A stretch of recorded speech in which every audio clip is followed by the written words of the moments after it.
जनता party प्रधानमंत्री मोदी जी और जयराम ठाकुर जी की सरकार केंद्र और राज्य में इतना साहस रखती है कि 4 वर्षों और 9 महीनों के बाद अपना रिपोर्ट कार्ड लेकर आप सबके समक्ष उपस्थित है।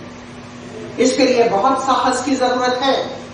रिपोर्ट कार्ड लेकर आना बड़े साहस की बात होती है। हम अपने काम के बल पर, हम अपने प्रदर्शन के बल पर लोगों की आस्था जीतने की कोशिश कर रहे हैं और हमें पूरा विश्वास है कि हमें निश्चित तौर पर, जैसा कि मैंने कहा, पुनरावृत्ति करूंगी, लोगों का आशीर्वाद मिलेगा। बंधुगण, सतर्क रणनीति भारतीय जनता पार्टी की ताकत है। हम आपदा को अवसर में बदलना जानते हैं। हम लोगों को साथ लेकर चलना जानते हैं।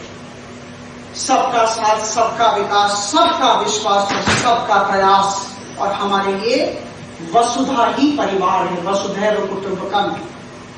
और महिला श्रम शक्ति भागीदारिता में मुझे लगता है हम सबको जानकर रखना होगा कि देश में हिमाचल प्रदेश अव्वल स्थान पर है, प्रथम स्थान पर है women labour participation rate.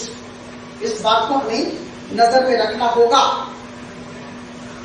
Corona की बात हो या फिर हर दिन इस पहाड़ी प्रदेश में जिस तरह से गांव-गांव में जाकर, शहरांचल में जाकर काम करना पड़ता है, हमारे जो कर्मचारी हैं, सरकारी कर्मचारी हैं, उनके लिए सरकार खड़ी है, उनके साथ सरकार खड़ी है। आंगनबाड़ी कर्मियों का मानदेय बढ़ाया गया है। 4,500 रुपए से 9,000 रुपए कर दिए गए हैं। आप सबको ज्ञात है। जब ये सब बोल रही हूं तो अचानक याद पड़ा प्रियंका गांधी जी का वक्तव्य। उन्होंने कहा कि हम 1,500 रुपए प्रति माह महिलाओं को देंगे। देखिए, ऐसा है कि उत्तर प्रदेश का जब इलेक्शन हुआ था उस समय भी उन्होंने कहा था, लड़ती हूं, लड़ सकती हूं। हवा में बातें नहीं करनी चाहिए। और उत्तर प्रदेश में क्या हुआ यह हम सबको ज्ञात है।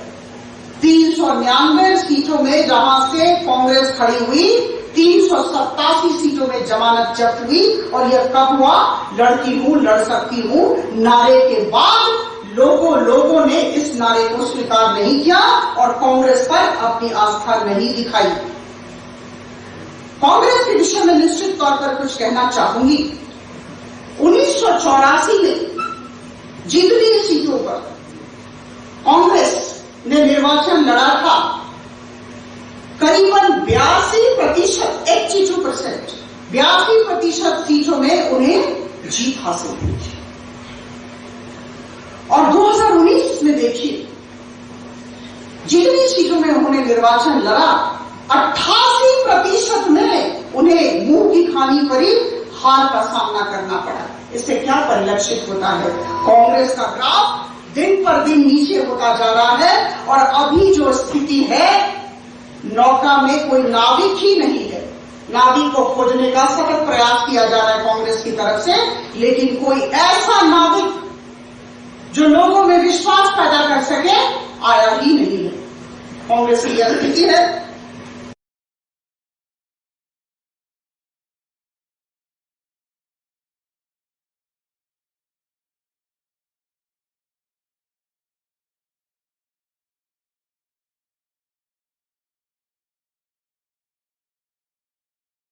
भारतीय जनता पार्टी प्रधानमंत्री मोदी जी और जयराम ठाकुर जी की सरकार केंद्र और राज्य में इतना साहस रखती है कि 4 वर्षों और 9 महीनों के बाद अपना रिपोर्ट कार्ड लेकर आप सबके समक्ष उपस्थित है।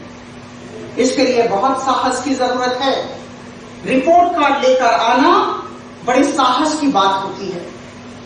हम अपने काम के बल पर, हम अपने प्रदर्शन के बल पर लोगों की आस्था जीतने की कोशिश कर रहे हैं और हमें पूरा विश्वास है कि हमें निश्चित तौर पर, जैसा कि मैंने कहा, पुनरावृत्ति करूंगी, लोगों का आशीर्वाद मिलेगा।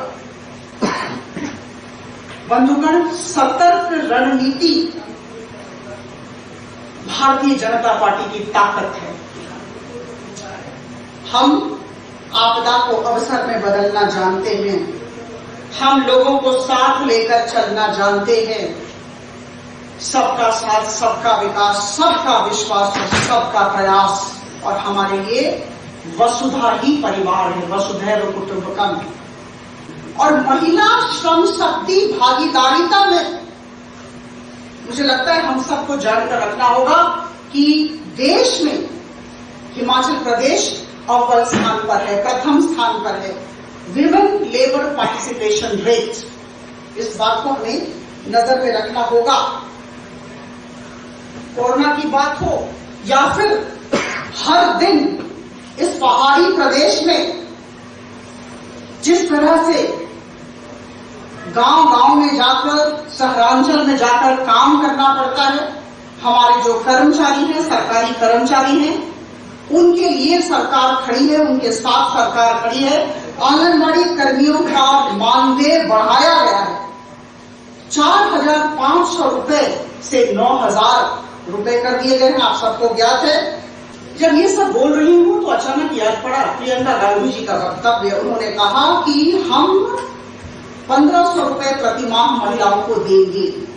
देखिए, ऐसा है कि उत्तर प्रदेश का जब इलेक्शन हुआ था उस समय भी उन्होंने कहा था लड़ती हूं, लड़ सकती हूं, हवा में बातें नहीं करनी चाहिए। और उत्तर प्रदेश में क्या हुआ ये हम सबको ज्ञात है।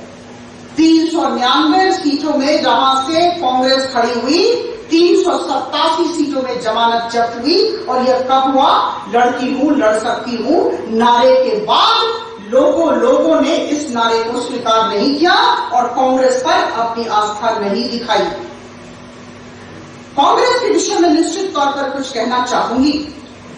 1984 में जितनी सीटों पर कांग्रेस ने निर्वाचन लड़ा था, करीबन 82%, 82% सीटों में उन्हें जीत हासिल हुई थी। और 2019 में देखिए जितनी सीटों में उन्होंने निर्वाचन लड़ा, 88% में उन्हें मुंह की खानी पड़ी, हार का सामना करना पड़ा। इससे क्या परिलक्षित होता है? कांग्रेस का ग्राफ दिन पर दिन नीचे होता जा रहा है। और अभी जो स्थिति है, नौका में कोई नाविक ही नहीं है। नाविक को खोजने का सतत प्रयास किया जा रहा है कांग्रेस की तरफ से, लेकिन कोई ऐसा नाविक जो लोगों में विश्वास पैदा कर सके आया ही नहीं है। कांग्रेस की यह स्थिति है।